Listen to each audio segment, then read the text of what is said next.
میرے نبی پاک علیہ الصلاۃ والسلام نے جانور سے اس کے بچوں کو جدا کرنے سے منع فرمایا۔ جب تک بچے کو ماں کی ضرورت ہے اسے جدا نہیں کیا جائے گا، جب تک وہ دودھ پیتا ہے اسے جدا نہیں کیا جائے گا، جب تک چڑیا کا بچہ بھی چھوٹا ہے اور اس کی ماں اس کے لیے دانہ لے کے آتی ہے تو اسے ماں سے جدا نہیں کیا جائے گا، اس کی جذبات کا، احساسات کا خیال رکھا جائے گا۔ یہاں تو میرے دیہاتوں کے جو بڑے سمجھدار قسم کے سمجھدار چودھری قسم کے لوگ ہیں، ان کا بھی جب بہو سے اختلاف ہوتا ہے تو کہتے ہیں اس کے بچے رکھ لو، یہ جب خود روئے گی تو لوٹ کے آ جائے گی۔ جس محبوب نے جانور سے اس کے بچے جدا کرنے سے منع کیا، ماں سے بچے جدا کر رہا ہے۔ اور سیانے لوگ اور کچھ میکے بھی ایسے ہیں، میکے بھی وہ کہتے ہیں بیٹے تو آ جا اور بچے واپس کر دے، اس لیے کہ بھئی ہمارا نہیں ان سے نظام چلے گا، بچے ان کے ہیں تو ان کو دے۔ یا کتنا ظلم ہے۔ سیانہ انسان ہو کے یہ بات کر رہا ہے، سمجھدار ہو کے، عقل مند ہو کے، ذی شعور ہو کے، دعویٰ ہے اس کی بزرگی کا۔ نبی رحمت علیہ السلام کی غلام حضرت ابو ہریرہ رضی اللہ تعالیٰ عنہ فرماتے ہیں، مشکات میں موجود ہے، فرمایا کہ چڑیا آئی اور آ کے میرے نبی کے کندھوں پہ بیٹھ گئی۔ جانے اس چڑیا نے کیا کہا کہ محبوب کی آنکھوں میں آنسو آ گئے، حضور روئے اور فٹافٹ حضور اٹھے، فرمایا کون اس کے بچے اٹھا کے لایا ہے؟ کس نے اس کے بچے اٹھائے؟ کون ہے؟ جلدی بتاؤ۔ حضرت ابو ہریرہ کہتے ہیں ایک صحابی ہے کہ یا رسول اللہ مجھے ذرا پسند آ گئے تھے تو میں اٹھا لایا ہوں۔ حضور نے فرمایا اسے واپس کر دے، ورنہ یہ ایک میری بارگاہ میں شکایت کر رہی ہے تو قیامت میں بھی تیری شکایت کرے، اور جا وہیں رکھ کے آ جہاں سے تو اٹھا کر کے لایا تھا۔ میرے دوستو، دین اتنے اعلیٰ حقوق بیان کرے جانوروں کے اور انسان اس سے آگے بڑھ کے انسانوں کے ساتھ سلوک کرے۔ اور یہ بھی یاد رکھ لے کہ شکار ضرورت کے لیے کھیلنا جائز ہے، شوق کے لیے کھیلنا جائز نہیں ہے۔ آپ شوق کے لیے جانور مار کے گھر آ گئے، شوق کے لیے جانور مارا اور گھر آ گئے۔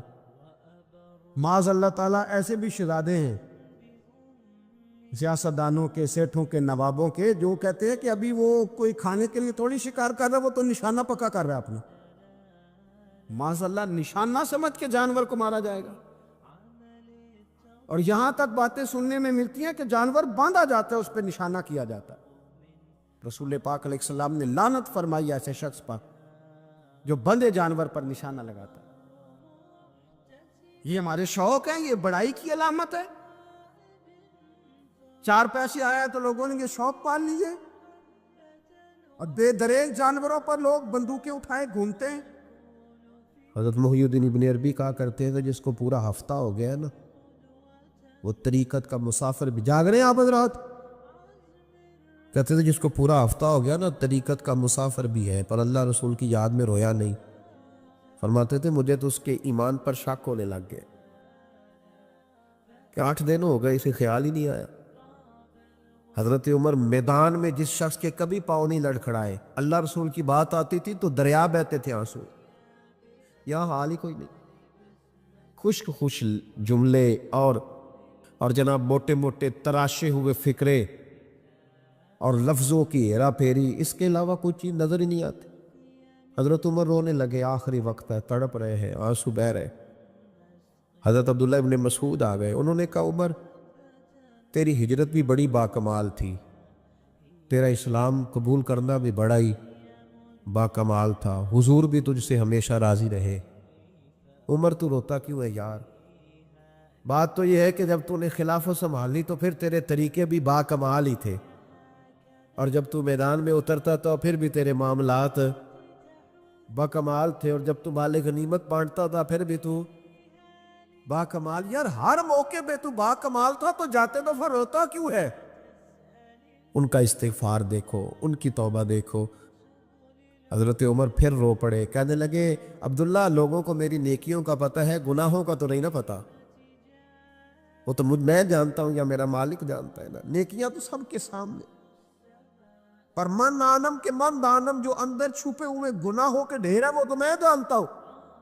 تو نے میرے کلمہ پڑھنے سے لے کر میری حکومت تک میری ساری نیکیاں گنوائی ہیں، اب دعا کر میرے لیے کہ رب میری نیکیاں اور بدیاں برابر برابر کر دے، مجھے درجہ نہیں چاہیے، بس اللہ مجھے معاف کر دے۔ درجوں کی ضرورت نہیں ہے۔ یہاں تو لوگ درجات لے کے بیٹھے۔ حافظ کہتا ہے کہ میں جتنے آیتیں ہوں گی اتنے میرے درجے بلند ہوں گے۔ پہلے درجوں والا کام تو کوئی کرنا۔ مولانا کہتے ہیں کہ نور کے ممبر پہ بیٹھوں گا، بھائی پہلے بتا نور کے ممبر کی طرف تیرا سفر بھی جاری ہے کہ نہیں؟ تاجر کہتا ہے کہ میں سخاوت کروں گا تو حضرت عثمان کے ساتھ جگہ ملے گی، پر حضرت عثمان کی سخاوت اور اپنی سخاوت کا فرق بھی دیکھ۔ مجاہد کہتا ہے کہ میں نبی پاک کے جہاد والے صحابہ کی پشت پہ رہوں گا تو پہلے اپنے کام تو دیکھ۔ اور جب ساری باتیں سمجھ میں نہ آئے تو پھر اللہ کی بارگاہ میں استغفار کا، پھر بیٹھ۔ بڑے لوگ استغفار کرتے، معافی چاہتے، اور یہ استغفار پھر اتنا کرم کرتا، اتنی آسانی کرتا، اس قدر بہتری کرتا کہ وہ مانگ تو اپنے گناہوں کی معافی رہے ہوتے تھے اور اللہ رحمتوں کے دروازے کھول دیتا تھا۔ اللہ ان پر کرم کے، ایک ہوتا ہے خوف، ایک ہوتی ہے خشیت۔ خوف والے لوگ توبہ کرتے ہیں، خشیت والے استغفار کرتے ہیں۔ ایک ہوتا ہے خوف، ایک ہوتی ہے خشیت والے استغفار کرتے۔ نبی کریم علیہ السلام نے فرمایا میں دن میں 100 مرتبہ استغفار کرتا۔ دن میں توبہ والا کہتا ہے کہ میں بھول گیا تھا، مجھے معافی مل جائے، اور خشیت والا کہتا ہے میرا یار ناراض نہ ہو جائے، وہ استغفار ہی کرتا رہتا ہے، وہ معافی ماں۔ حضرت رومی نے مثال دی ہے، فرماتے ایک عورت تھی تو بھیک مانگا کرتی تھی۔ ایک دن بادشاہ کے دروازے پہ بھیک مانگنے گئی تو بادشاہ کو پسند آ گئی، اس نے نکاح کر لیا۔ 20 کنیزائیں اس بی بی کے پاس تھی خدمت کرنے کے لیے، روٹی دینے کے لیے، کپڑا دینے کے لیے، لیکن وہ ہر وقت روتی رہتی تھی، ہر وقت روتی۔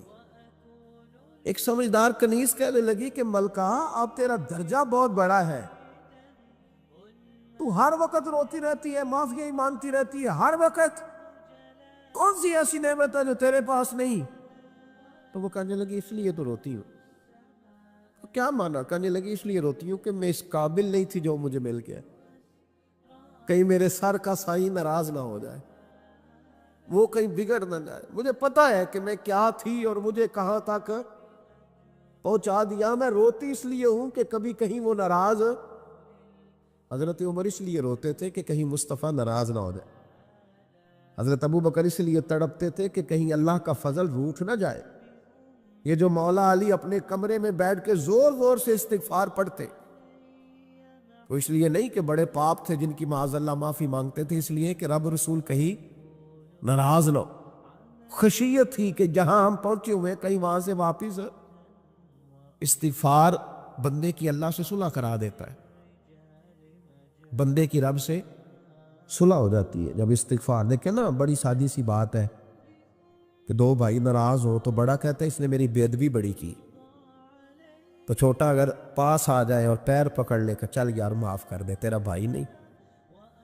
پتہ کیا ہوتا ہے؟ صرف معافی نہیں ملتی، ہاں صرف معافی نہیں، چھوٹے نے بے ادبی کر دی، بڑے کو تکلیف ہوئی، بات جب آگے بڑھی نا تو بڑے نے شکوہ کیا۔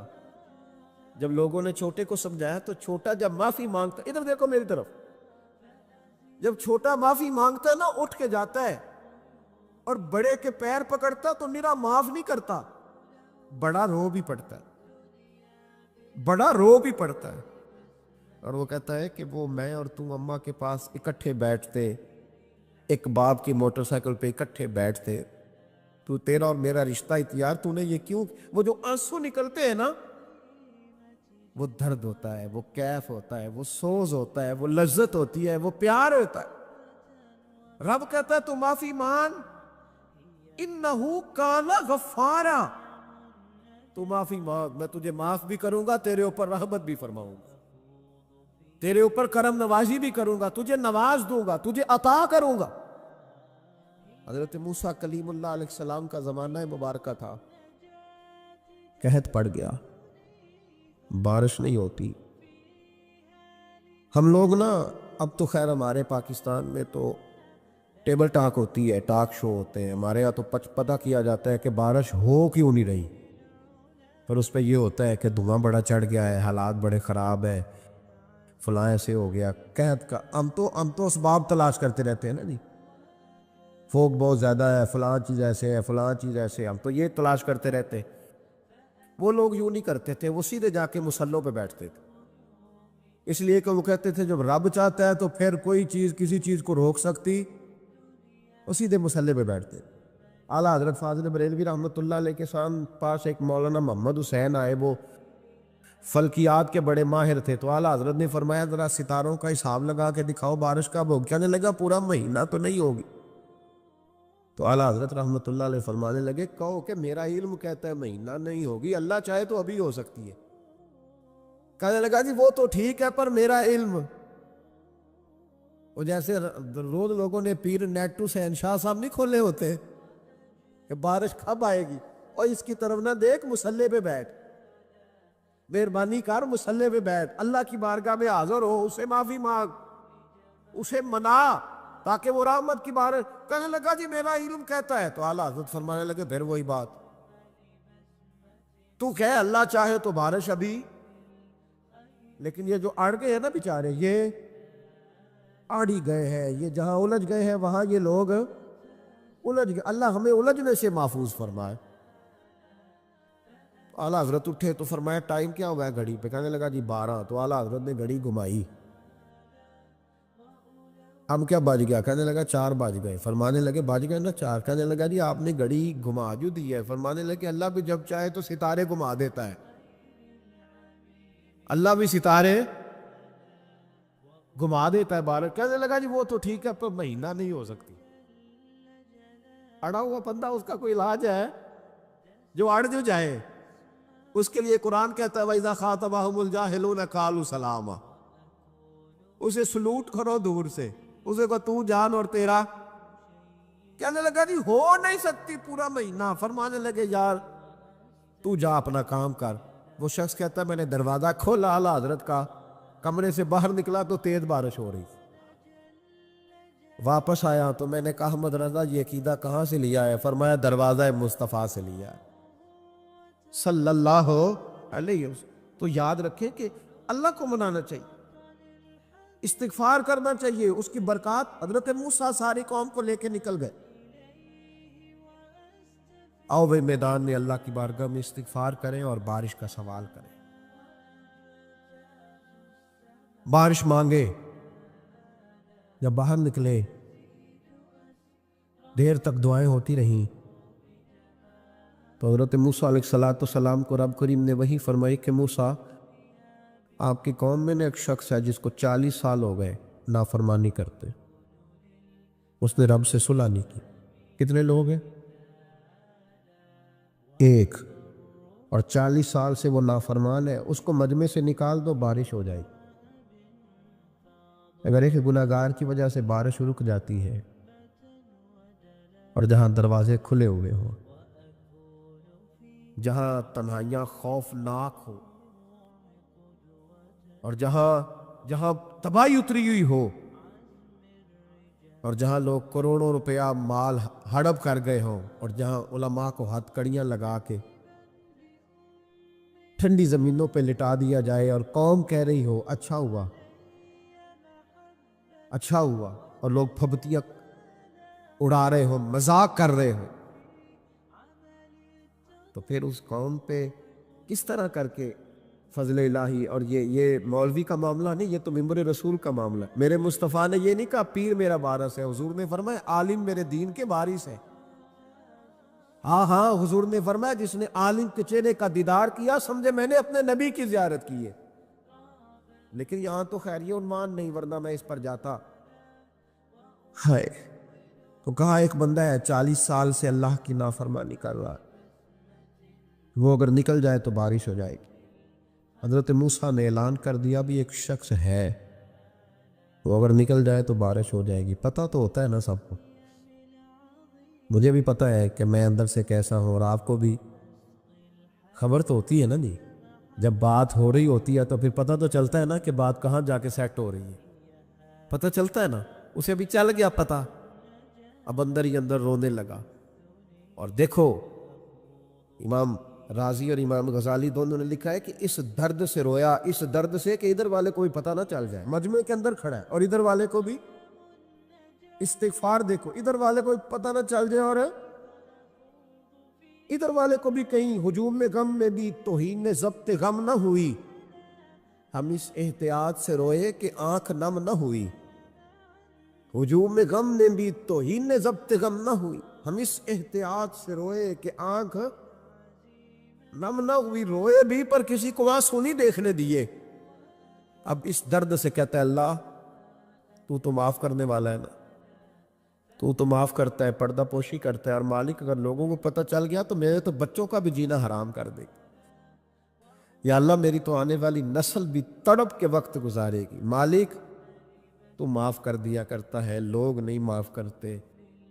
اے اللہ یہ میری خوبیاں بھول جائیں گے، میری خامیوں پر بات. مالک میں یہ ذلت نہیں برداشت کر سکتا، فضل فرما. حضرت موسیٰ نے دوبارہ اعلان کیا، نکلتے ہو کہ نہیں نکلتے؟ پھر تڑپا، خداوندا مجھے بے آبرو نہ کر. یہ ذلت اور رسوائیاں یہ نہیں برداشت ہوتی. اللہ درگزر حضرت موسیٰ نے تیسرا اعلان کیا، نکلتا ہے یا میں پھر اس کا نام لوں؟ اللہ سے پوچھ کے نام لوں اس کا، بتاؤ کون ہے؟ اب تو تڑپ گیا، کہنے لگا مالک میں تیری بارگاہ میں استغفار کرتا ہوں، آئندہ نہیں کرتا، آئندہ نہیں کرتا. یہ لفظ ادا کیے، بندہ کوئی بھی نہیں نکلا. رب کریم نے بارش عطا کر دی، تیز بارش. جب برسی نا تیز بارش، لوگ تو مین دیکھ کے دوڑ گئے. تو حضرت موسیٰ کہنے لگے یا اللہ مجھے بھی تو بتا، تو نے کہا تھا کہ جب تک بندہ نہیں نکلتا بارش نہیں ہوگی. تو نکلا کوئی بھی نہیں، بارش ہو گئی، ماجرا کیا ہے؟ تو رب کریم نے فرمایا موسیٰ بس اس نے مجھ سے صلح کر لی، اس نے مجھ سے صلح کر لی. اور امام غزالی نے لفظ لکھے، حضرت موسیٰ نے پوچھا، حالانکہ اللہ اپنے نبیوں کو غیب کے خزانے دیتا ہے، پوچھا کہ اے اللہ مجھے اس کا نام بتا دے. تو رب کریم نے فرمایا موسیٰ جب گناہ گار تھا تب نہیں کسی کو بتایا، جب پاپی تھا تب نہیں بتایا، جب مجرم تھا تب نہیں بتایا، اب کیسے بتا دوں؟ فرمایا اس کی میری صلح ہو گئی ہے. اور فرمایا جو بارش نہیں نہ ہو رہی تھی وہ بھی اس کی وجہ سے نہیں ہو رہی تھی، اب جو ہوئی ہے نا تو یہ بھی اسی کی وجہ سے ہوئی ہے. یہ بارش اب جو ہوئی ہے تو یہ بھی یہ اس گناہ گار کے سبب سے. اپنی راتیں اللہ کے ساتھ گزارے، مصلی پہ بیٹھے. میرے صاحب رحمۃ اللہ علیہ سے جب کو کہتا نا کہ بڑا پریشان ہوں تو کچھ بتائیں، تو فرماتے آج رات مصلی پہ بیٹھ کے اپنے رب سے بات کرنا، میں بھی بات کروں گا. بندوں کو دکھ بتانے سے عزت میں کمی آتی ہے، اور اگر اللہ کو بندہ اپنے دکھ بتائے تو اللہ عزتیں بڑھا دیتا ہے. ترمذی شریف کی حدیث ہے، نبی پاک علیہ السلام نے فرمایا اگر تو دنیا داروں کو دکھ بتائے گا تو اللہ تجھے غنی نہیں کرے گا، اور اگر تو اپنے رب کو بتائے گا تو اللہ بڑی جلدی تجھے دنیا سے بے نیاز کر دے. تجھے لوگوں کی ضرورت نہیں رہے گی. استغفار کرے، کثرت سے کرے، ذوق سے کرے، مصلی آباد رکھے. ہر شے دیکھو نا، جس طرح کھانے کی میز آباد رہتی ہے، بستر آباد رہتا ہے، ہمارے دیگر معاملات، اگر مصلی نہ آباد رہے تو روح بے چین رہتی، طبیعت بے قرار رہتی. انسان میں نے دیکھا ہے بڑے بڑے سمجھدار لوگ پاگلوں جیسی زندگی گزار رہے ہیں، بولتے جا رہے ہیں، بولتے جا رہے ہیں، بولتے جا رہے ہیں. ایسے کسی کو کوئی خبر کہ 6 فون اٹھائے ہوئے ہیں، ایسے جیسے ڈسٹرب ہو گئے مینٹلی طور پر. وجہ کیا ہے کہ ان سے جان نہیں چھڑاتے. کبھی سارے موبائل بند کر کے نا، سارے بچے ہر چیز سائیڈ پہ کر کے مصلی پہ بھی آنا چاہیے. اور مالک تو بڑا ہی قریب ہے، اللہ تو بڑے کنز المال کی حدیث سنا کے بعد سمیٹتا ہوں. نبی پاک صلی اللہ تعالی وسلم فرماتے ایک شخص تھا بنی اسرائیل میں، بڑا مالدار تھا، تو پھر اس پہ غربت آ گئی. جب غربت آئی تو رو پڑا، کہنے لگا اے اللہ میں غریب ہو گیا ہوں، میری مدد فرما، میں نے بڑی نافرمانی کی ہے تیری. مالدار جب تھا تو بڑی موج کو، یا اللہ میں نے بڑی اب نہیں کروں گا، مجھے اس غربت سے نکال. تو اللہ نے فرشتوں سے کہا کہ دے دو جو مانگتا ہے. تو فرشتے کہنے لگے یا اللہ یہ توبہ کر کے نہیں آیا، ڈر کے نہیں آیا، یہ تو الجھ گیا ہے تب آیا ہے. یہ تجھ سے ڈر کے ہوتا ہے نا ایسے کہ لوگ اللہ سے نہیں ڈرتے جتنا غربتوں سے معاذ اللہ ڈرتے ہیں. یا اللہ یہ تو وہ الجھ گیا تب آیا, تو اللہ نے فرمایا پتہ مجھے بھی ہے, لیکن آ تو گیا ہے نا, چلو دے دو. تو کہا یا اللہ اگر دے دیا تو دوبارہ نہیں آئے گا. فرمایا اس کا بھی مجھے پتہ ہے, تم دے دو. اسے دے دیا. جب دولت مل گئی نا تو کہنے لگا اوہو وہ تو میں نے اس طریقہ سے ہی استعمال کیا اس لیے کامیاب ہو گیا. پھر کچھ وقت گزرا تو پھر الجھ گیا, پھر قرضے چڑھ گئے, پھر سارے علاج کر. کہنے لگا یا اللہ اب نہیں کرتا, اب معاف کر دے. 70 دفعہ توبہ کی اور 70 دفعہ توڑی. حبیب کریم فرماتے ایک دن بستر پہ تھا, آسانی تھی, 70 دفعہ فرشتوں نے کہا یا اللہ یہ جھوٹا ہے, جھوٹ بولتا ہے, یہ تو غربت آئی ہے تو تیری بارگاہ میں آیا ورنہ کبھی نہ آتا. بیمار ہوا ہے تو آیا, اس کا تو بچہ بیمار ہوا ہے تو آیا ورنہ کبھی نہ آتا. 70 دفعہ توبہ توڑی. ایک دن رات کو بستر پہ لیٹا تھا, دولتیں بھی تھی, آسانیاں بھی تھی. دل میں خیال آیا میں کتنا جھوٹا ہوں, جب الجھ جاتا ہوں تو اس کے دروازے پہ جاتا ہوں اور وہ کتنا قریب ہے, مجھے خالی نہیں لوٹاتا. تڑپ اٹھا, آنسو نکل گئے, اٹھ کے مصلے پہ کھڑا ہوا تو رب کریم نے فرشتوں سے فرمایا کھول کے دیکھو دروازے, آج یہ غربت کی وجہ سے نہیں آیا, آج میرا بن کے آیا ہے. تو یا اللہ پہلے تو دولت دیتا تھا, آج کیا دے گا؟ تو محبوب فرماتے اللہ فرماتے ہم نے اسے بغیر حساب کتاب جنت عطا کرو گا. ایک حدیث نہ پڑھ لو مسلم شریف سے, بخاری سے ایک حدیث نہ پڑھ لو تاکہ یہ بات مضبوط ہو جائے. حضرت ابو طلحہ رضی اللہ تعالی, بیٹا شدید بیمار, مزدور آدمی تھے, کئی دنوں سے گھر تھے. بیوی کہنے لگی اگر آپ گھر میں بیٹھے رہیں گے تو کھائیں گے کہاں سے, جاؤ آپ مزدوری کرو, میں بیٹے کو دیکھتی ہوں. ابو طلحہ مزدوری کرنے چلے گئے. شام کو آئے تو بیٹا فوت ہو چکا تھا. عورتیں بے حوصلہ ہوتی ہے نا اکثر, پر بیوی نے سفید کپڑا ڈال کے کمرے میں رکھ دیا. بیٹا, ماں اور بیٹا ناپ تک ہے رشتہ, بیٹے میں سفید چادر ڈال کے کمرے میں رکھ دیا. حضرت ابو طلحہ انصاری آئے, بیٹے کا کیا حال ہے؟ کہنے لگی اللہ کی رحمت میں ہے. اللہ کی کیسا جملہ ہے, اللہ کی رحمت میں ہے. خامد نے کھانا کھایا, بیوی سے ملنے کو دل کیا تو ملاقات ہو. فارغ ہو کے بیٹھے تو خاتون اٹھ کے نہ خامد کے قریب گئی, اس کا ہاتھ تھاما. کہنے لگی نبی کریم علیہ السلام کے صحابی ہو, ایک مسئلہ دریافت کرنا تھا, بتاؤ گے؟ کہ پوچھو. کہنے لگی اگر کوئی آپ کے پاس امانت رکھوائے اور پھر اپنی امانت واپس مانگے تو کیا کرو گے؟ حضرت ابو طلحہ کہنے لگے پوچھنے والی کیا بات ہے, جس کی امانت ہے واپس کر دیں گے. اب زوجہ روئی, اب صبر والی بی بی روئی, اب ماں روئی, آنسو ٹپکے. آنچل سے پوچھ کے کہنے لگی ابو طلحہ وہ بیٹا بھی اللہ کی امانت تھا اور رب اپنی امانت لے گیا ہے, اٹھو غسل کفن کا بندوبست کرو. حضرت ابو طلحہ اٹھے, ہامتے کامتے ہاتھوں سے غسل کفن دیا, مسجد نبوی میں پہنچے, محبوب کی بارگاہ میں عرض کیا تو رسول کریم فرمانے لگے تیرے اور تیری بیوی کے عمل سے اللہ بھی بڑا راضی ہے, اللہ کے رسول بھی بڑے راضی, اور اللہ تجھے برکت عطا کرے گا. صحابہ کہتے ہیں پھر اللہ نے انہیں 9 بیٹے عطا فرمائے. پھر اللہ نے انہیں اللہ کی رضا پہ راضی رہنا سیکھو, اللہ کے قریب چلے جاؤ گے, اللہ کی رضا پہ. حضرت سفیان ثوری دعا مانگ رہے تھے یا اللہ راضی ہو جا, یا اللہ راضی ہو جا, یا اللہ راضی ہو جا, دعا مانگ رہے تھے. بی بی رابعہ بصری پردے کے پیچھے بیٹھی تھی. جب دعا لمبی ہو گئی تو کہنے لگی سفیان بس کر, کوئی اگلا لفظ بھی بول, بس کر. آپ فرمانے لگے تجھے کیا ہوا؟ تو کہنے لگی تو کب سے کہہ رہا یا اللہ راضی ہو جا, یا اللہ راضی ہو جا, پہلے اپنے دل پہ ہاتھ رکھ کے بتا تو اللہ سے راضی ہے؟ تو راضی ہے اللہ سے؟ تو روز نہیں کہتا پیسے نہیں ہے میرے پاس مجھے دے, تو روز نہیں کہتا یا اللہ فلانی چیز کوئی نہیں دے, اے اللہ فلاں کو دے دیا مجھے کیوں نہیں دیتا معاذ اللہ، تو روز شکوے نہیں کرتا؟ فرمایا پہلے تو راضی ہو جا۔ ترمذی شریف کی حدیث ہے، میرے نبی کریم علیہ السلام نے فرمایا تم اللہ کے دیے ہوئے تھوڑے رزق پہ راضی ہو جاؤ، اللہ تمہاری تھوڑی عبادت سے راضی ہو جائے۔ دیکھیں نا امام حسین کا آخری جملہ کیا ہے میدان کربلا؟ آخری جملہ کیا ہے؟ میں 5000 مسجد دے کے کہتا ہوں دیا نہیں میں نے، اللہ بڑا راضی ہے مجھ سے، 5 نمازیں پوری نہیں پڑھتا۔ امام علی مقام نے نا دل، کلیجہ، جان، اولاد، ہر چیز نکال کے رکھ دی، تو آخری جملہ یہ تھا اے اللہ بتا تو حسین سے راضی ہے کہ ناراض ہے؟ اللہ تو راضی ہے کہ ناراض ہے؟ بھائی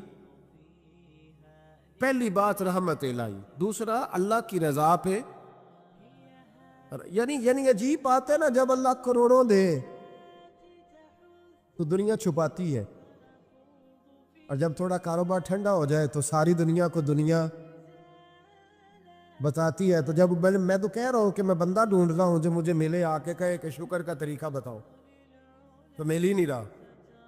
کو ملے جو کہے بڑی خیر ہے، ہر لحاظ سے اپنے رب سے راضی ہو، مل ہی نہیں رہی دنیا۔ تیسری بات، اگر اللہ کے قریب جانا ہے، یہ ان لوگوں کے لیے جو معرفت الہی کے متلاشی ہیں وہ خاص توجہ کریں۔ اگر رب کریم کے قریب جانا ہے تو پھر ایک ذہن بنائے کہ میرا رب میرے ساتھ ہے،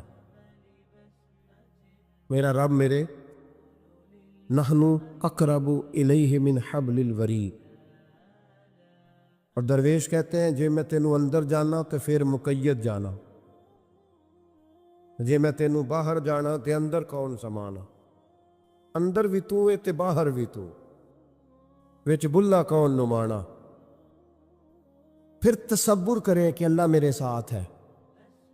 حضرت جنید بغدادی رحمۃ اللہ علیہ کہتے ہیں میں نے اپنے مرشد سے کہا کوئی وظیفہ جو پڑھا کروں، تو فرمانے لگے جنید پڑھا کر کہ اللہ میرے ساتھ ہے اور اللہ مجھے دیکھ رہا ہے، یہ وظیفہ پڑھا کر۔ کیمرے لگا دیے ہر جگہ ہماری گورنمنٹ نے، کہتے ہیں کیمروں کی مدد سے پکڑا گیا، کیمروں کی مدد سے، مسجدوں کے دروازوں پہ کیمرے، ایئرپورٹوں پہ کیمرے، ریلوے اسٹیشن پہ کیمرے، بڑے بڑے جنرل سٹور پہ کیمرے، نیچے لکھا ہے خبردار کیمرے کی آنکھ آپ کو دیکھ رہی ہے۔ کیمرے کی آنکھ دیکھے تو لوگ گناہ نہیں کرتے، تو یہ کیوں نہیں سوچتے کہ رب ہمیں دیکھ رہا ہے؟ یہ تصور کیوں نہیں جمتا کہ رب ہمیں، اور اللہ فرماتے ولی من خاف مقام ربہ جنتان، جو اللہ کے سامنے کھڑے ہونے سے ڈر جائے گا نا، اللہ اسے 2 جنتیں عطا فرمائے گا۔ اللہ اسے ایک دفعہ اگر کوئی ڈر گیا اللہ کے سامنے کھڑے ہونے، کتنی دفعہ بولے تو صحیح؟ اس پر ہمارے مفسرین نے لکھا ہے کہ کبھی زندگی میں ایسا ہو کہ گناہ پر ہمارا پورا قبضہ ہو گیا ہو، گناہ پورا قابو میں آ گیا، اب کوئی روکنے والا نہیں، تو فرمایا جو اس وقت اللہ کے خوف سے ڈر جائے گا اللہ اسے 2 جنتیں عطا فرمائے گا۔ امام شافعی رحمۃ اللہ علیہ کے زمانے میں نا ایک بادشاہ کا اپنی بیوی سے جھگڑا ہو گیا، تو وہ بھی ملکہ تھی، کسی بادشاہ کی بیٹی تھی، شہزادی تھی، اس نے بھی سخت جملہ کہا، کہنے لگی چل دور ہٹ جہنمی، معاذ اللہ۔ اب اس نے اپنے خامد کو جہنمی کہا تو وہ کہنے لگا اس کا خامد کہ اچھا تو مجھے جہنمی کہتی ہے، جا پھر اگر میں جنتی نہیں تو تجھے 3 طلاقیں۔ اب کیسے ثابت ہو کہ جنتی ہے کہ جہنمی ہے؟ کیسے پتہ چلے گا؟ علماء سے پوچھا تو وہ کہنے لگے ہم کیسے بتائے گا، کون ڈگری دے کہ تو جنتی ہے کہ جہنمی ہے؟ بات دور نکل گئی، امام شافعی کے پاس گیا، وہ رسوخ رکھتے ہیں علم فقہ کا، ان کے پاس گیا، جا کے کہنے لگا حضور یہ مسئلہ ہے۔ امام صاحب فرمانے لگے اکیلے میں مجھے ملتے ہو؟ وہ اندر آیا، کچھ دیر گفتگو ہوئی تو امام صاحب فرمانے لگے لو جی یہ بندہ جنتی ہے، اس کی بیوی کو طلاق کوئی نہیں ہوئی، یہ جنتی ہے۔ آپ کو پتہ ہے لوگ فتویٰ جلدی دے دیتے ہیں، کچھ لوگ خلاف تقریریں کرنے لگے کہ بادشاہ تھا تو امام صاحب نے بچا لیا ہے۔ کیسے؟ آپ نے ڈگری دے دی کہ جنتی ہے جی۔ تو امام صاحب کہنے لگے تم بحث نہ کرتے تو میں بات پردے میں رہنے دیتا۔ سنو، میں نے بادشاہ کو تنہائی میں بلا کے پوچھا ہے کہ کبھی اللہ سے بھی ڈرے ہو؟ صرف اس لیے کہ اس وقت اللہ دیکھ رہا ہے۔ یہ نیت کبھی بندوں سے ڈر کے تو بندے بڑے گناہ نہیں نہ کرتے، کبھی اللہ سے ڈر کے بھی چھوڑا ہے۔ تو بادشاہ کہنے لگا بالکل چھوڑا ہے۔ میری ایک کنیز تھی بڑی خوبصورت، غریب گھر کی ملازمہ، غریب گھرانے کی تھی۔ ایک دن میں آیا تو میرے کمرے میں صفائی کر رہی تھی، معاذ اللہ میرا اس پہ دل آ گیا، میں نے دروازہ بند کر لیا۔ دنیا کی کوئی طاقت نہیں تھی، میرا اپنا محل تھا، مجھے کچھ دیکھ بھی لیتا تو کسی میں جرت نہیں تھی مجھے منع کرنے، اور میں چونکہ حکمران تھا اور مطلق العنان تھا، کوئی شکایت بھی نہ کرتا۔ لیکن جب میں نے اس کی طرف ہاتھ بڑھایا تو اس نے ایک ہی لفظ کہا، کہنے لگی تو اللہ سے نہیں ڈرتا؟ تو اللہ سے نہیں ڈرتا؟ کہنے لگا کوئی نہیں تھا امام صاحب مجھے منع کرنے والا، کوئی نہیں تھا۔ لیکن جب اس نے کہا تو اللہ سے نہیں ڈرتا تو میں کانپنے لگا۔ میں نے اس سے معافی مانگی، غریب ملازمہ سے میں نے بادشاہ ہو کے معافی مانگی۔ میں نے معافی مانگی، پھر میں نے دروازہ کھولا، کہتے وہ چلی گئی۔ امام صاحب کہنے لگے اٹھ میرے سینے سے لگ۔ کہا حضور کیا ہوا؟ فرمایا جو تنہائی میں اکیلے میں ایک دفعہ بھی رب سے ڈر جائے اللہ اسے 2 جنتیں عطا فرمائے گا۔ تو جنتی ہے اس لیے کہ تو یار کبھی تو ایسا ہو، کبھی تو ایسا ہو بھولا گاہک ہمارے قبضے میں آ گیا ہو، ہم اپنا پورا اس پر تسلط رکھتے ہو پر ہم اللہ سے ڈر جائیں۔ کبھی ایسا ہو کہ کروڑوں روپیہ ہمارے تسلط میں ہو، ہم چاہیں تو جتنا مرضی استعمال کریں لیکن ہم اللہ سے ڈر جائیں۔ حضرت عمر کا زمانہ تھا، ایک نوجوان صحابی کا بیٹا مسجد جایا کرتا تھا، بڑا نیک تھا۔ ایک عورت اس کو اپنی طرف بلانے لگی، لبھانے لگی، نوجوان تھا۔ ایک دن دل آ ہی گیا بی بی پہ، عشاء کی نماز پڑھ کے اس کے گھر کی طرف جا رہا تھا کہ کسی قاری صاحب نے آیت پڑھ دی، وَلِمَنْ خَافَ مقام ربہ جنتان، جو اللہ کے سامنے کھڑے ہونے سے ڈرے گا رب 2 جنتیں عطا کرے۔ یہ آیت کیا سنی کہ نوجوان بے ہوش ہو کے گرا۔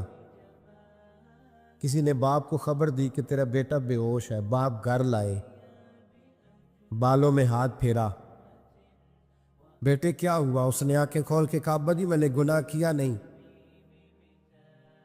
لیکن میرا قبضہ پورا ہو گیا تھا گناہ پہ، وہ بالکل راضی تھی، میں چاہتا تو میں گناہ کر لیتا لیکن میں اللہ سے ڈر گیا۔ کیا واقعی رب مجھے 2 جنتیں دے گا؟ تو باپ نے ماتھا چوما، کا بیٹا اللہ کے وعدے بڑے ہی سچے ہیں، بڑے سچے ہیں، تو یہ تصور کر کے اللہ مجھے دیکھ رہا ہے، پھر ڈر جا، واقعی 2 جنتیں دے گا۔ اس نوجوان نے چیخ ماری اور روح ہی پرواز کر،